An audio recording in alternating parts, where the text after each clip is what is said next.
इस वरदान के बदले में चाहे अयोध्या का संपूर्ण वैभव ले ले, समस्त अयोध्या के संसाधनों को मैं हंसते हंसते न्यौछावर कर दूंगा। मुझे मेरा राम प्राणों से प्यारा है। मेरे राघव के लिए वनवास मत मांगो, मेरे राघव के लिए वनवास मत मांगो, वह वन के योग्य नहीं है। महाराज दशरथ जी बार बार मैया कैकेयी से ऐसा निवेदन कर रहे हैं, लेकिन कैकेयी अपने बच्चों पर तनिक भी विचार नहीं कर पा रही है। एक टक एक लक्ष्य बना करके बैठी है, तापस भेष विशेष उदासी, 14 वर्ष राम वनवासी। अगर मुझे देना है तो मुझे यही मेरे वचन चाहिए, अन्यथा मना कर दो, मुझे तो मेरे वचन चाहिए। अभी महाराज आपने राम की सौगंध खा के कही थी कि मैं तुम जो मांगोगी वही तुमको प्रदान अवश्य करूंगा। अब मैंने जब वरदान मांग लिए तो नाना प्रकार का करुण क्रंदन करके मुझे मेरे वरदानों को न देने की अगर कंटा हो तो मना कर दो। मैं बिल्कुल भी आपसे नहीं कहूंगी, लेकिन ये मत कहो कि रघुकुल रीत सदा चले आई, प्राण जाए पर वचन न जाई। दशरथ जी महाराज कहते प्रिय इसमें कतई धोखा नहीं है, इसमें बिल्कुल किसी भी प्रकार की जगह नहीं है। हर चीज इस जगत में कुर्बान धर्म पर है। रघुकुल की सर्वदा से संतान धर्म पर है। भंगी के घर बिके थे पुरखा हमारे जाकर, रघुकुल की सर्वदा से संतान धर्म पर है। जरा याद करिए हमारे पूर्वज महाराज हरिश्चंद्र ने गुरुदेव विश्वामित्र की दक्षिणा के लिए स्वयं को बेच दिया, अपनी पत्नी को बेच दिया, यहाँ तक कि उन्होंने अपने बेटे को बेच करके ब्राह्मण की दक्षिणा पूरी करी। मैं उनके वंश का वंशधर हूँ। हमारे यहाँ किसी प्रकार के धर्म की मर्यादा के प्रतिकूल कोई कार्य नहीं किया जाता है, परंतु मेरा एक निवेदन है, एक आपसे मेरी मन की अपील है, एक अर्जी है कि मेरे लिए, मेरे प्यारे राम के लिए तो ये वरदान बदल ले। हालांकि मैं नहीं कह रहा हूँ कि मैं तुम्हें ये वरदान नहीं दे पाऊंगा, मैं तो दूंगा, भले मेरे प्राण चले जाए, मैं कभी अपने वचन से और मुकर नहीं पाऊंगा। लेकिन तुझसे मेरा निवेदन है, मेरा तुझसे बार बार अपने हृदय का उद्गार है, मेरे प्यारे को वन मत मांगो। मेरा राम वन की योग्य नहीं है। उस बेचारे राम ने तेरा क्या बेटा। दशरथ जी रो रहे हैं, परेशान हैं, व्यथित हैं। कैकेयी मैया अपने वरदान को नहीं बदल रही है। जरा सोचिए, जिसका पति धीमी धीमी गति से श्वासें ले रहा हो और बार बार कहता हो कि कैकेयी तुझे पता नहीं है कैकेयी अयोध्या की साल चली जाएगी, कैकेयी अयोध्या की साल चली जाएगी, और राम बन गया तो मेरी जान चली जाएगी। राम बन गया तो मेरी जान निकल जाएगी। कैकेयी अयोध्या की साल चली जाएगी, राम बन गया तो मेरी जान चली जाएगी। तुम्हें पता नहीं है मेरे राम के अयोध्या से जाते जाते मेरे प्राण पखेरु दुनिया से उड़ जाएंगे। इसलिए प्रिय तो अपने वरदान में थोड़ा सा परिवर्तन कर दे, मैं तेरे भक्त को राजा बना दूंगा। रहने दे उसको अवध में मान कहना आज ले, देता हूँ तुझको खुशी से तख्त ले और ताज ले। कर दया तेरे चूमू कदम कैकेयी, कर रहीम कैकेयी, कर रहीम कैकेयी। मेरे राम पर रहम कर दे, मेरे राम पर थोड़ा सा ममता का प्रभाव बहा दे। मेरा राम वन की योग्य नहीं है, मैं तेरे भरत को राजा बना दूंगा। पुनः तेरे राजा के लिए, तेरे भरत के लिए ऐसी घोषणा करवा करके कल भरत को राजा बना दूंगा। लेकिन कैकेयी फिर भी कहती है मुझे मेरे ही वरदान चाहिए। सजो, जिसका पति मरने वाला हो और कह रहा है कि राम के जाते ही जाते मेरे प्राण चले जाएंगे, और ये बात मैया कैकेयी भली भांति जानती है कि मेरे राम जी अयोध्या से अगर निकल के गए तो सचमुच यही सत्य है कि महाराज दशरथ दुनिया से अलविदा हो जाएंगे। राम तो अयोध्या से जाएंगे लेकिन मेरे प्यारे पतिदेव दुनिया से चले जाएंगे।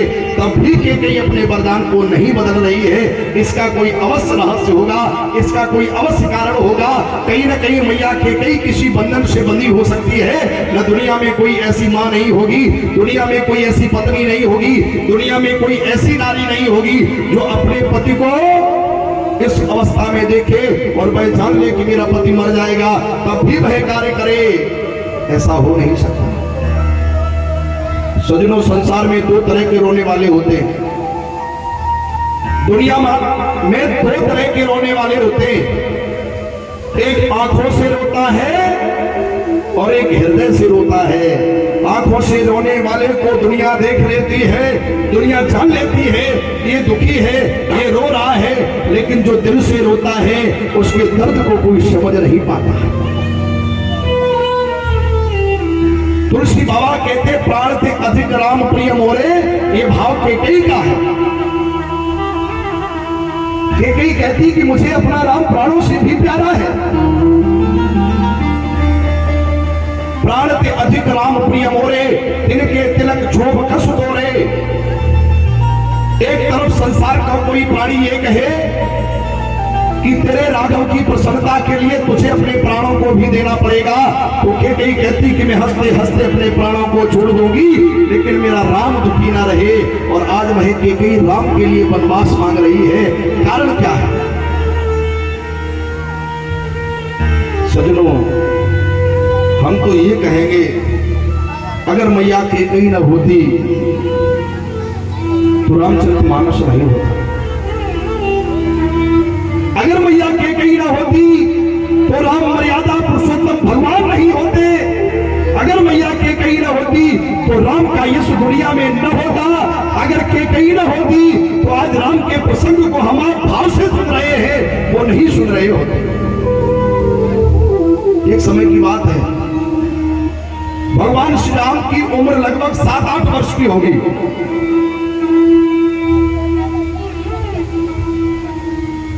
एक कालखंड में ऐसा प्रमाण मिलता है कि राम जी मैया कौशल्या के पुत्र जरूर हैं, लेकिन रहते कैकेयी मैया के भवन में। सुबह से सांझ तक अपने रामलीला की देखभाल मैया कैकेयी करती है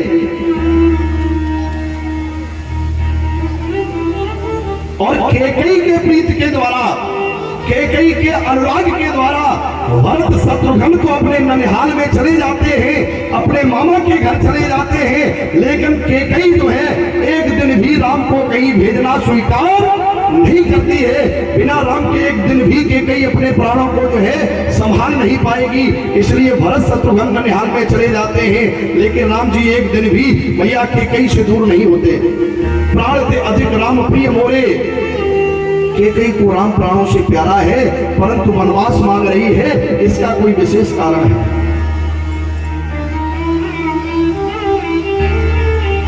क्या कारण है? एक दिन राम जी सरकार मैया कैकेयी के कनक भवन में गए। कैकेयी मैया ने सुंदर भोजन की थाल परोस करके लाई, राम जी को अपनी गोद में बैठाया और जैसे ही गिलास तोड़ करके राम जी के मुखमंडल की ओर भोजन खिलाने की चेष्टा करी तो राम जी सरकार ने मैया की कलाई पकड़ ली।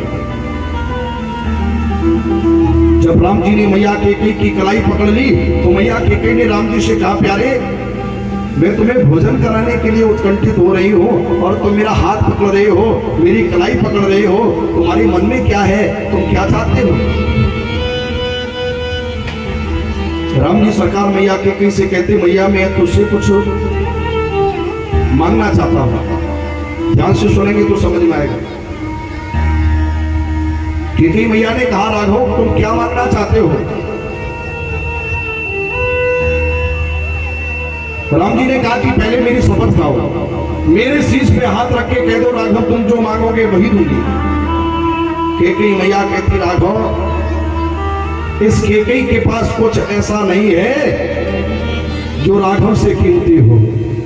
जिसकी कीमत मेरे प्यारे बेटे राम से ज्यादा हो, और तुम कहते हो कि राम की सौगंध खाओ, मेरे सर पे हाथ रख दो। भैया ने शीघ्रता से राघव के सर पे हाथ रख दिया। बेटा राम, दुनिया की अमूल्य से अमूल्य वस्तु जो है ना, मैं तेरी खुशी के लिए न्यौछावर कर दूंगी, लेकिन प्यारे मेरे हाथ से भोजन कर ले। तू क्या मांगना चाहता है? शीघ्रता से मांगो। राम ने कैकेयी मैया से कहा कि मैया मैं जो मांगूंगा ना, कदाचित तुमने मैं दे दिया तो हो सकता है कि संसार में कोई मैया अपनी बेटी का नाम कैकेयी नहीं रखेगा। ध्यान से सुनेंगे तो समझ में आएगा, ये राम कथा है। राम जी सरकार मैया से कहते हैं, मैया कैकेयी कदाचित मैं जो मांगूंगा वह तुमने मुझे दे दिया तो संसार में कोई माँ अपनी बेटी का नाम कैकेयी नहीं रखेगा। कैकेयी मैया कहती, बेटा राम, संसार में कोई मुझे क्या कहता है मुझे इस बात की परवाह नहीं है। मेरा राघव प्रसन्न रहे, मेरे बेटे की प्रसन्नता रहे, दुनिया में मुझे कोई कुछ भी कहे, इस बात से मुझे कोई लेना देना नहीं है। राम जी कहते, मैया कदाचित तुमने मुझे वह वरदान दे दिया तो हो सकता है कि तुम्हें पैदल पे धारण करना पड़ जाए।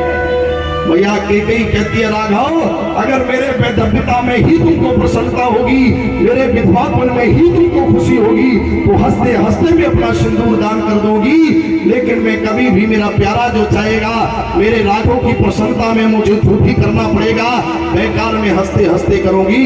राघव का विलंब रहित मांगिए, क्या मांगना चाहते हैं?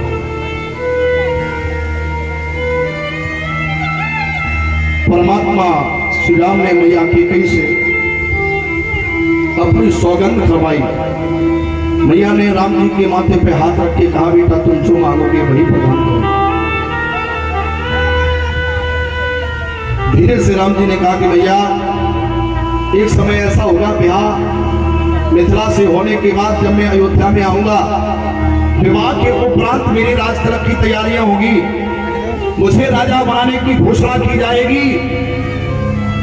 भैया मेरे ऊपर एक ऐसा उपकार कर देना, जिस समय मेरे राज तिलक की तैयारी होवे उस समय मेरे लिए 14 वर्षों का वनवास मांगना।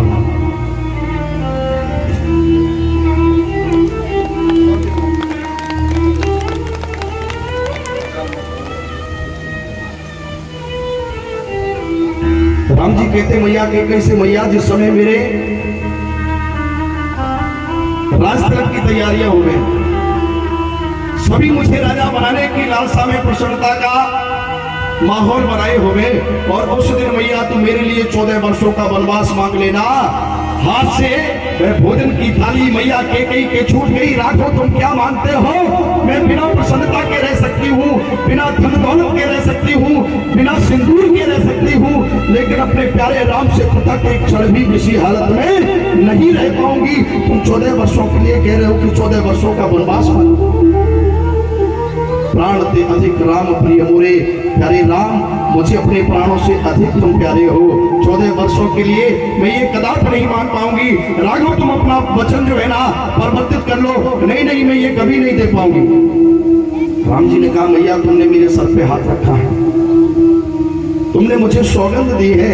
राघव तुम जो मांगोगे मैं तुम्हारी सौगंध खा के देती हूँ, तुम जो भी मांगोगे मैं वही प्रदान करूंगी। अब मैया मैंने मांगा है। राम जी सरकार की आंखों से आंसू निकल रहे हैं। मैं अपनी मैया से वो करवाने के लिए जा रहा हूँ। यदि मेरी मैया कैकेयी ये कर देगी तो संसार का कोई भी पुरुष, कोई भी नागरिक मैया कैकेयी को प्रेम से नहीं देखेगा, भाव से नहीं देखेगा, अनुराग से नहीं देखेगा। संसार के लोग मैया कैकेयी को कोटला कहेंगे, उल्टा कहेंगे, नागिनी कहेंगे, सर्पणी कहेंगे, माँ को माँ नहीं कहेंगे। यहाँ तक राम जी सरकार जानते हैं कि जब मेरा भरत जानेगा कि मेरी मैया ने मेरे प्यारे भैया को 14 वर्षों का वनवास मांगा है, तो मैया कैकेयी को भरत भी त्याग देगा, भरत भी मां नहीं कहेगा। लेकिन मैं ऐसा मांग रहा हूँ, धन्य है। राम जी सरकार हाथ जोड़ के कहते, मैया मैं इसलिए मांग रहा हूँ, विप्रधेन सुर संत हित लीन मनुज अवतार, इस संसार के सागर को, इस पृथ्वी को, वसुंधरा को और निसरों से हीन करने के लिए मेरा अवतार हुआ है। मैया अगर मेरा वनवास नहीं होगा तो क्या होगा उस शौरी का, जिसने जीवन पर्यंत रास्ते में जो है फूल बिछा करके कहती है, आज मेरे राम आएंगे, आज मेरे राम आएंगे, आज मेरे राम आएंगे। जीवन निकल गया उसका राम राम चिल्लाते हुए, मेरे राम आएंगे, मेरे राम आएंगे, मेरे राघव आएंगे, मेरे प्यारे लखन आएंगे, मेरे राम आएंगे। अगर मेरा वनवास नहीं हुआ तो वो सबरी राम राम कहकर के अपने प्राणों को त्याग देंगे।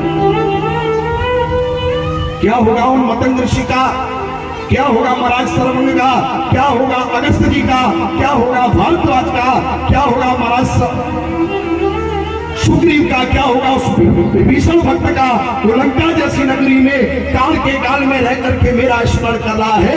अगर उन भक्तों को मारने के लिए मैं नहीं गया तो मुझे फिर दीन बंधु कैसे कहा जाएगा। मैया मैं जानता हूं कि मेरे वनवास जाने पर मेरे पिता दुनिया से अलविदा हो जाएंगे। महाराज चक्रवर्ती सम्राट दशरथ इस जगत से जो है ना और मुख मोड़ के चले जाएंगे, लेकिन यहाँ अयोध्या में केवल एक मेरे पिता जाएंगे और वहां न जाने मेरे न जाने पर कितने चले जाएंगे। इसलिए मेरे लिए ये उपकार करते हैं। धन्य है मैया कैकेयी ने राम का जब स्वभाव सुना, सचमुच राम तुम बड़े दयालु हो, बड़े कृपालु हो, भक्तों के लिए अपना घर वीरान कर रहे हो। जानते हो कि मेरे वनवास जाने के बाद अयोध्या में कुछ भी नहीं रहेगा, अयोध्या का घर वीराना हो जाएगा। लेकिन राम फिर भी कहते मैया तुम्हें मेरे लिए 14 वर्षों का वनवास मानना है। धन्य है सजनों, दशरथ जी तो आज रो रहे हैं। कैकेयी ने मेरे प्यारे राम के लिए 14 वर्षों का वनवास मांगा है, लेकिन मैया कैकेयी उसी दिन से घुट घुट करके मर रही है। आंखों में ही अपने आंसुओं को पिए चली जा रही है। उसी दिन से रो रही है कि मैं कैसे अपने मुख से अपने प्यारे राम के लिए 14 वर्षों का वनवास मांगूंगी। लेकिन दुनिया कुछ भी कहे, संसार मुझे बुरा भला कहे, कहता रहे, फर्क नहीं पड़ता। अगर मेरे राघव को प्रसन्नता होगी तो भले मेरा सिंदूर चला जाए, भले मेरे अयोध्या का घर पत्थर हो जाए, वीराना हो जाए, लेकिन मैं अपने प्यारे राघव की खुशी के लिए मैं 14 वर्षों का वनवास अवश्य मांगूंगा। सजनों बताओ, जिसका पति अचेत अवस्था में पड़ा हो, कह रहा हो प्रिय राम के वनवास जाने के बाद मेरे प्राण चले जाएंगे, और वह कैकेयी ये भी जानती है कि जिस राम को मैंने कभी उसके मामा के घर नहीं जाने दिया, भरत शत्रुघ्न तो ममाने चले भी गए, लेकिन राम को एक दिन भी कहीं नहीं भेजा, क्योंकि कैकेयी बिना राम के नहीं रह पाएगी। लेकिन राम की अगर ऐसी प्रसन्नता है तो 14 वर्षों का मैया वनवास अवश्य मांगे। सजनों,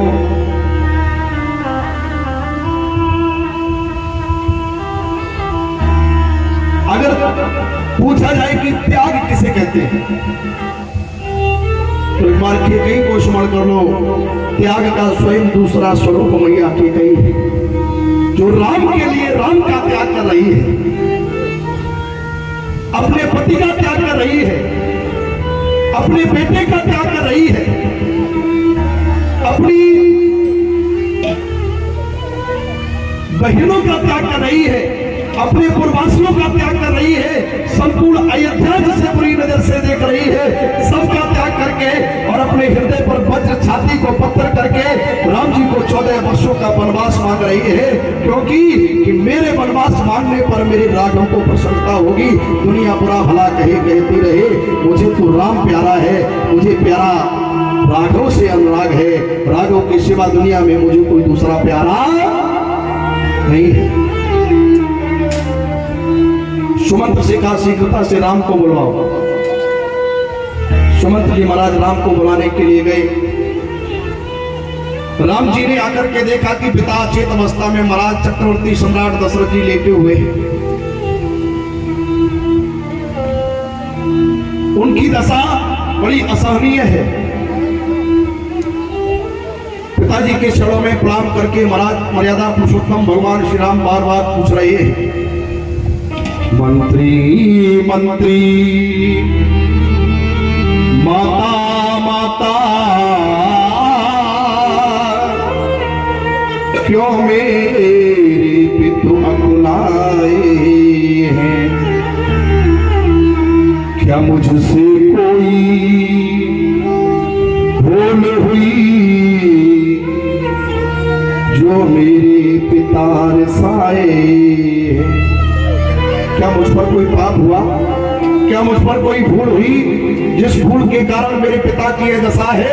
तो मैया कैकेयी सहर्ष जो है अपने बेटे राम की ओर देख के कहती है, बेटा राम, तुम्हारे पिता किस लिए इस दशा में पड़े हैं मैं तुम्हें बता रही हूँ। मैंने अपने 2 वरदान मांगे हैं। पहले वरदान में मांगा, सुनो प्राण प्रिय भावत जी का देव एक पर भरते टीका, भरत के लिए राजगद्दी मांगी। दूसरे वरदान में बेटा राम, तुम्हारे लिए 14 वर्षों का मैंने वनवास मांगा है।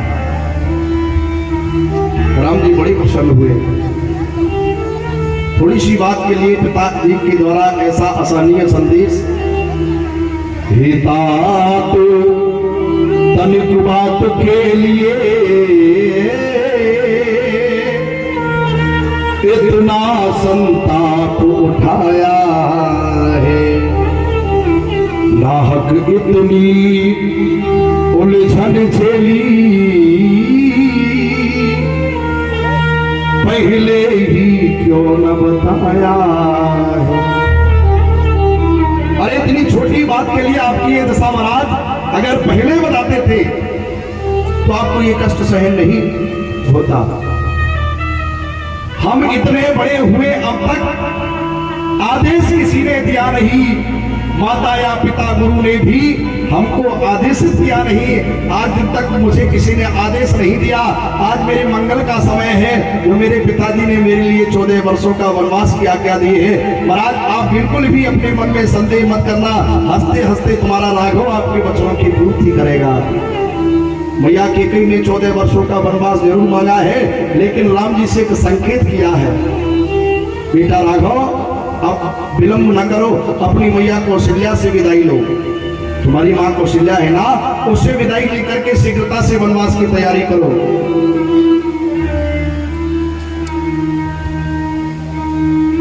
महाराज राम जी मैया कौशल्या के भवन में जा रहे हैं। कौशल्या मैया बड़ी प्रसन्न है। उसे तो भी पता ही नहीं है कि पूरे का पूरा सिस्टम ही अपडेट हो गया है। अरे अरे, जिन राम का राज तिलक होने वाला था भाई अब राजा नहीं बनेंगे। कौशल्या इस बात को भी नहीं जानती है, बड़ी प्रसन्न है। राम जी जो है मैया कौशल्या के भवन में पधारे। रघुकुल तिलक जोरे दोहा,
रघुकुल तिलक जोर दो हाथा, मुदित मातु पद नायु माथा।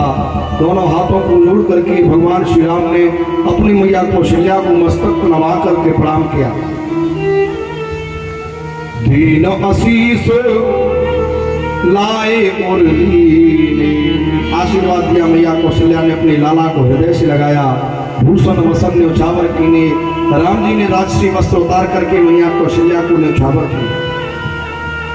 जब प्रभु ने अपने वस्त्र उतार करके मैया को दिए तो सादर सुंदर बदन निहारी, अपने बेटे राम की सुंदर बदन को देखा तो बोली मधुर वचन महतारी।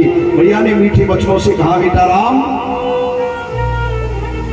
कहे तात जननी बलिहारी, कब लगन मुद मंगलकारी, बेटा राम वह बेला कब है, वह पावन समय कब है, वो लग्न कब होगी जिसमें आपका राज तिलक होगा, जिसमें तुम राजा बनकर के राजगद्दी पर बैठोगे। कब है लगन मुद मंगलकारी, बेटा राघव वह लग्न कब है। तो राम जी सरकार मैया कौशल्या से कहते, मैया अब हमारे आदेश में थोड़ा परिवर्तन हुआ। क्या परिवर्तन हुआ कि पिता दीन मोहि कानन राजू, जेहि सब भाते मोर बड़ काज। मेरे बड़े सौभाग्य का विषय है, मेरे पिता ने अयोध्या की जगह पर मुझे वनों का राजा बनाया है। पिता दीन मोहि कानन राजू। अयोध्या में सभी जो है कहते कि राम का वनवास हुआ, लेकिन राम जी ये नहीं कह रहे हैं कि मेरे पिता ने, मेरी मैया ने मुझे वनवास दिया है।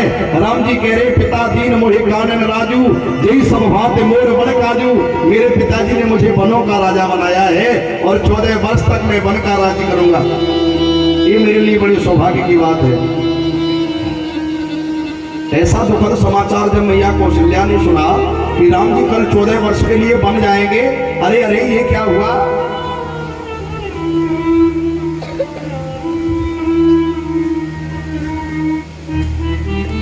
मधुर विनीत वचन रघुबर के, सर सम लगे मात उड़ करके। राम जी के मीठे वचन मैया को ऐसे छाती में जैसे तीर छिड़ते हो, बाण की तरह जो है मैया के पक्ष में राम जी रघुवीर राघव के वचन जो है वह छिद रहे हैं, पीड़ा कर रहे हैं। मैया कौशल्या कहती, राघव तुमने बड़ी भूल करी है, बेटा राम तुमने बड़ी भूल करी है। ध्यान से सुनेंगे तो समझ में आएगा मैया कौशल्या राम जी को किस भूल की बात कह रही है। बेटा राम तुमने पाप किया है, भूल करी है, गलती करी है। राम जी हाथ जोड़ के कहते, मैया मैंने क्या गलती की है। तो कौशल्या मैया कहती, बेटा एक नहीं तुमने अनेकों गलती की है। मैया बता रही है, स्वर्ग नहीं त्यागना था।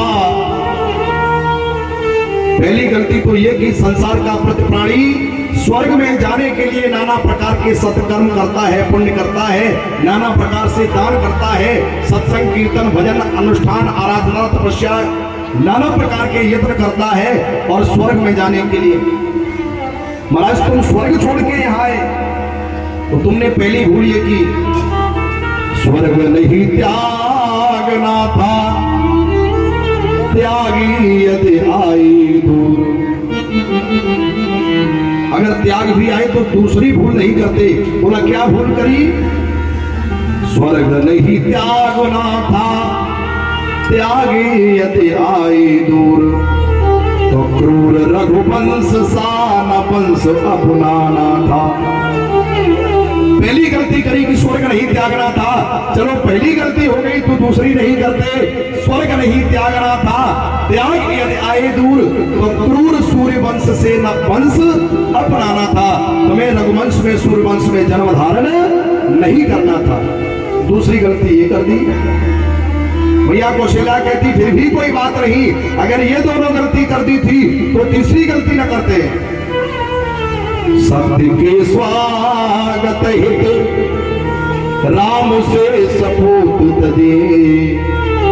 अपनी बात को अटल करने के लिए जिसने अपने राम जैसे बेटे का त्याग किया हो, सत्य के स्वागत हित राम से सपूत दे। ऐसे पिता का तुम्हें पूतना कहना था। ऐसे पिता का तुम्हें पुत्र नहीं कहना था। खैर कोई बात नहीं, अगर तुमने तीसरी भी गलती कर दी तो चौथी न करते। पुत्र ही बने थे अवधेश के गेह, तो फिर देह को विनीत ऐसे सफल बनाना था। कैसे लेते जन्म लाल बाके कई की सुकोख बीच। बड़ी मालवी बात मैया कौशल्या ने कही, पुत्र ही बने थे अवधेश के घर में तो देह को ऐसे विनीत क्यों बनाना था। लेते जन्म लाल के कई की सुकोख बीच, या कौशल्या अभागिनी के गर्भ में न आना था। आज राघव तुमने अगर केकई के गर्भ से जन्म लिया होता तो तुम्हारा 14 वर्षों का वनवास नहीं हो। लेते जन्म लाल की कई की सुकोख बीच, कौशल्या अभागिन की गर्भ में ना आना था। तुमने मेरी गर्भ में आकर के बड़ी भूल की है। राम जी सरकार कहते मैया काहे को परेशान हो, मुझे तो बड़े आनंद का विषय लग रहा है, मेरे लिए ये सौभाग्य की बात है। आज सदैव मुदित मन माता जी कारण मुद मंगल जाता, मंगलमय यात्रा मेरी शुभारंभ होवे, ऐसा आशीर्वाद हमको प्रदान कर। नगर फैल गई बात सुती छी, छुअत चढ़ी सब तन जन बीछी। ये बात पूरी अयोध्या में फैल गई कि रात ही रात ऐसा पासा पलटा है कि जो राम जी राजा बनने वाले थे अब वे राजा नहीं बनेंगे, उनका 14 वर्षों का वनवास हो गया है। जो जे ही सुने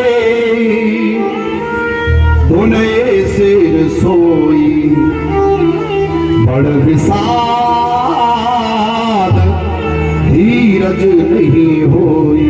बड़ा विषाद हो रहा है, किसी को धीरज नहीं बन रहा है। जिस जगह पर जो ये सुनता है कि मेरे राम कल वनवास जाएंगे तो धीरज नहीं होता है, अपना सर जमीन पे पटक देता है, विधाता तुमने ये क्या कर दिया।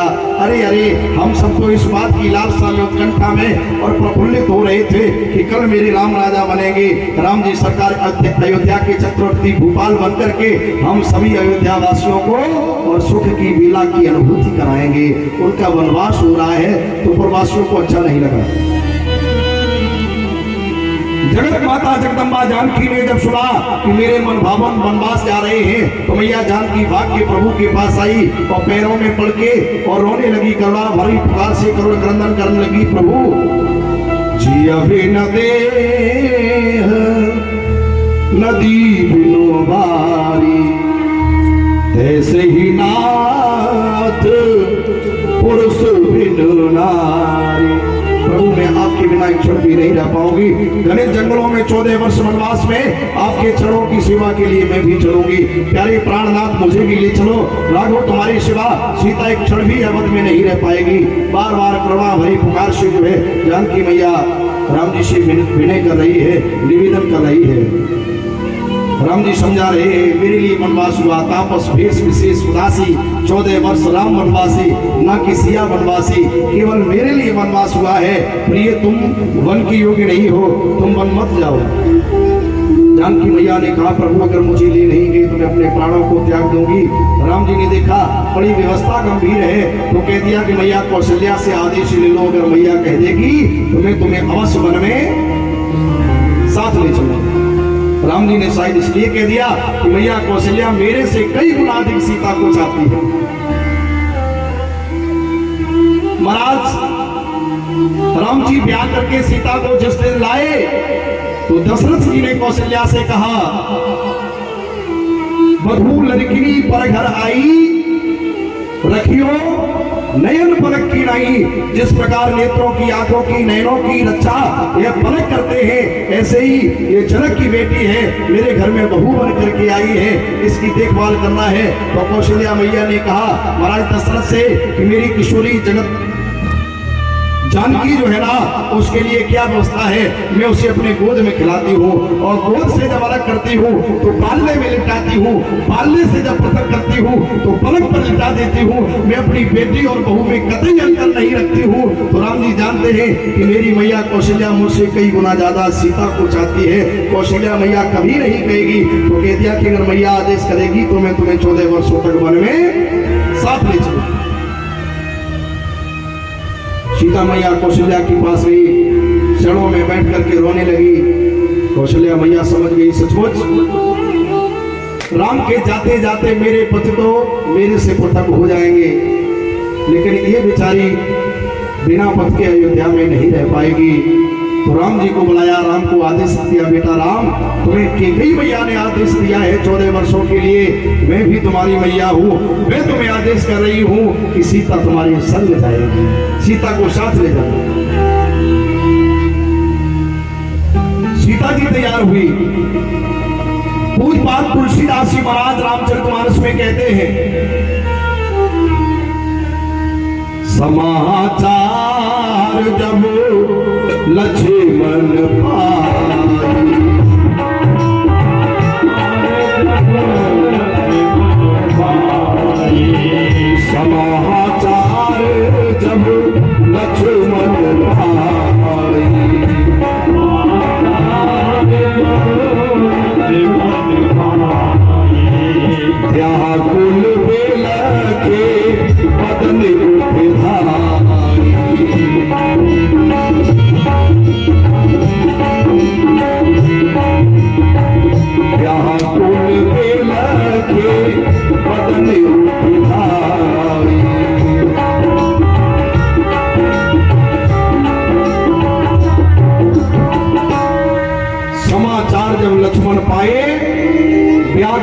बिलख बदन उठ धाये।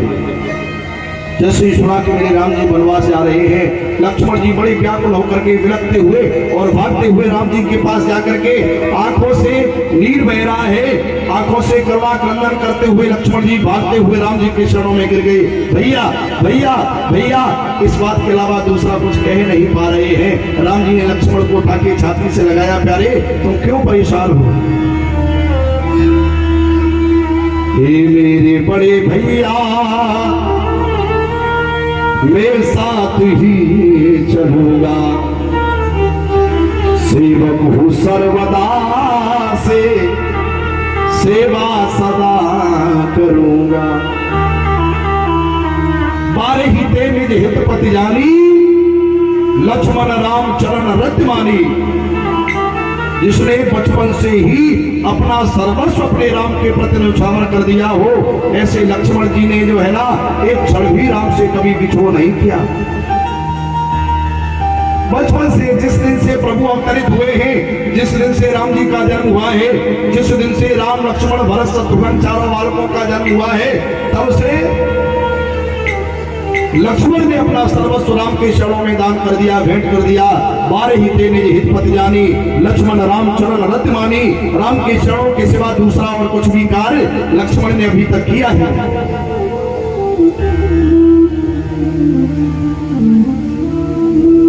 इतना प्रेम करते राम जी को। एक कालखंड में तो ऐसा मिला, चारों बालकों का जब जन्म हुआ तो चारों बालकों को गुरुदेव भगवान ने अलग अलग पालने में लेटा दिया।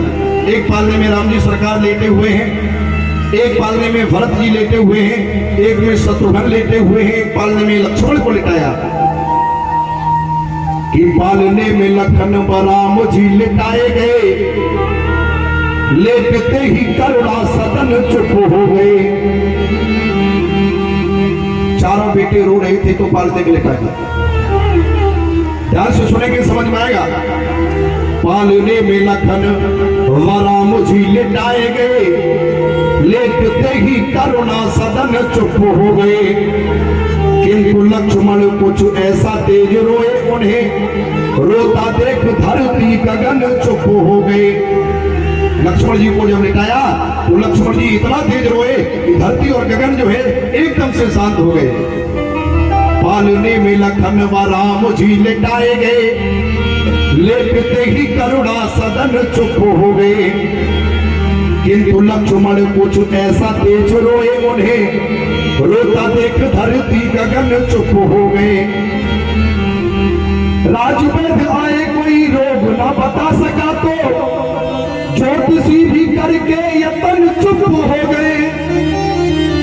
ज्योतिषी को बुलाया, राजवैद्य को बुलाया, कोई पता ही नहीं लगा पा रहा है कि लक्ष्मण रो क्यों रहे हैं। राजवैद्य आए कोई रोग ना बता सका तो ज्योतिषी भी करके यतन चुप हो गए। गुरु ने उठाया और लखन को राम को चरण में लिटाया तो लखन चुप हो गए। गुरु ने उठाया और लखन के राम को चरण में लिटाया तो लखन चुप हो गए। पालने में से लक्ष्मण को उठाया और राम जी के साथ लिटा दिया तो एकदम से रोते हुए लक्ष्मण चुप हो गए। तो बाबा तुलसीदास जी कहते हैं, बारे ही ते निज हितपति जानी, लक्ष्मण राम चरण रति मानी।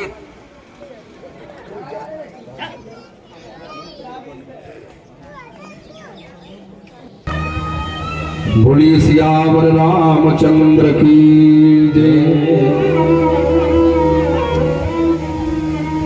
समाचार जब लक्ष्मण पाए, व्याकुल बिलख बदन उठ धाये। व्याकुल अवस्था में रोते हुए बिलखते हुए लक्ष्मण जी महाराज आकर के राम जी के चरणों में गिर गए। आंखों से नीर बह रहा है।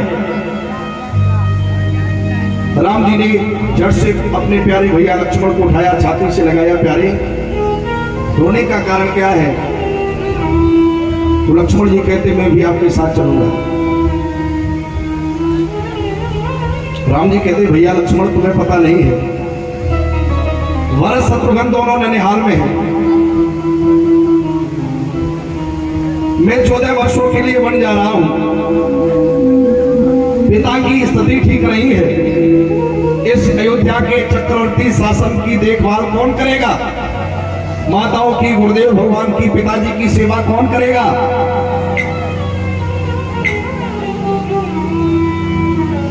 लक्ष्मण जी कहते, प्रभु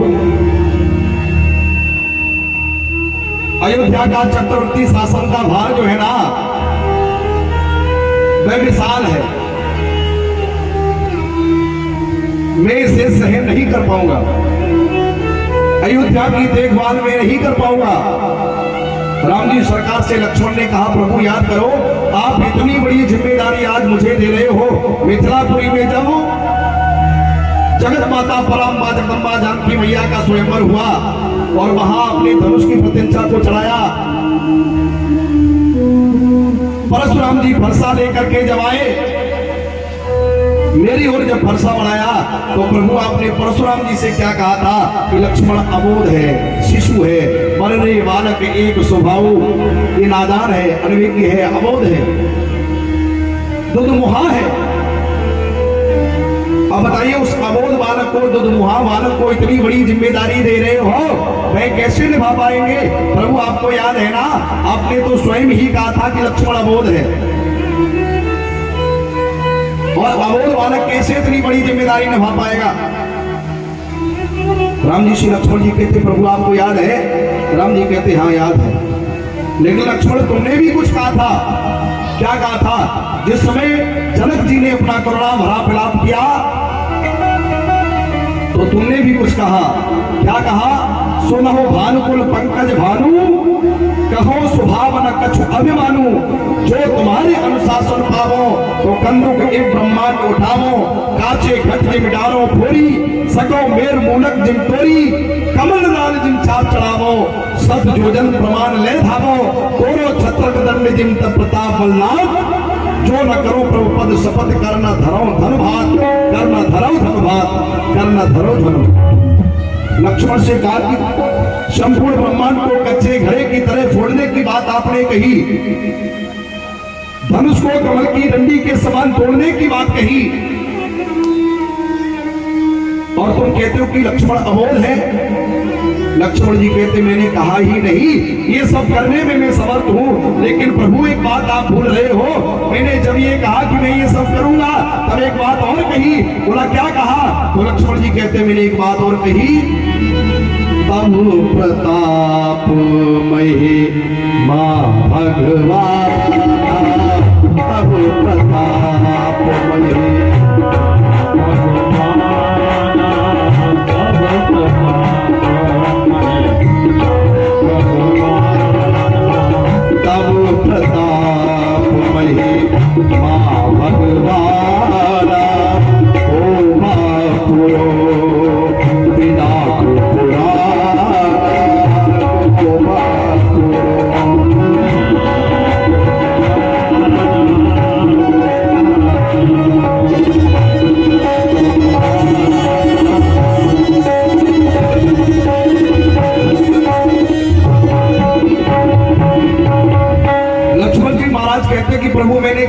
प्रताप महिमा भगवाना को बापरो पिनाक पुराना, इतना सब जो मैं करूंगा, ये सब करने में प्रताप और महिमा प्रभु आपकी है। अगर आप मेरे सन्मुख रहे तो मैं ये सब कर लूंगा। आप अयोध्या में छोड़ के चले जाओगे नाथ, तो लक्ष्मण कुछ भी नहीं कर पाएगा।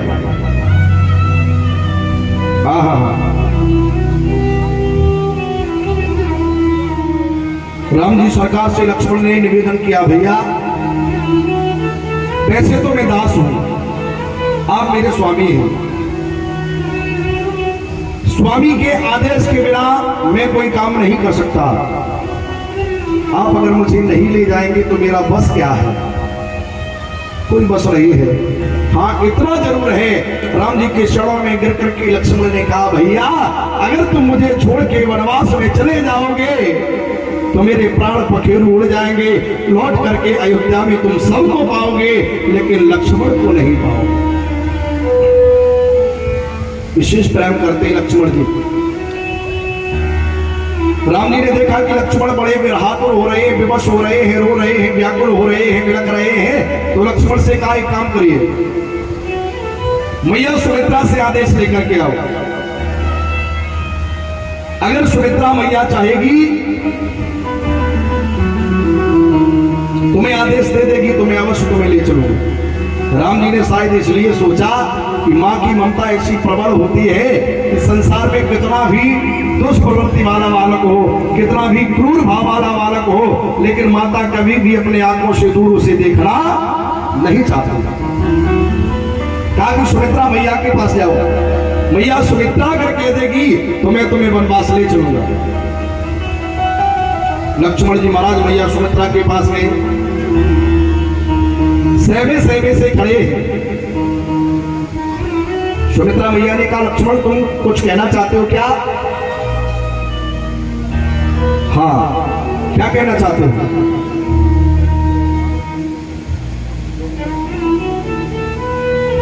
बोलिए भक्त वत्सल भगवान की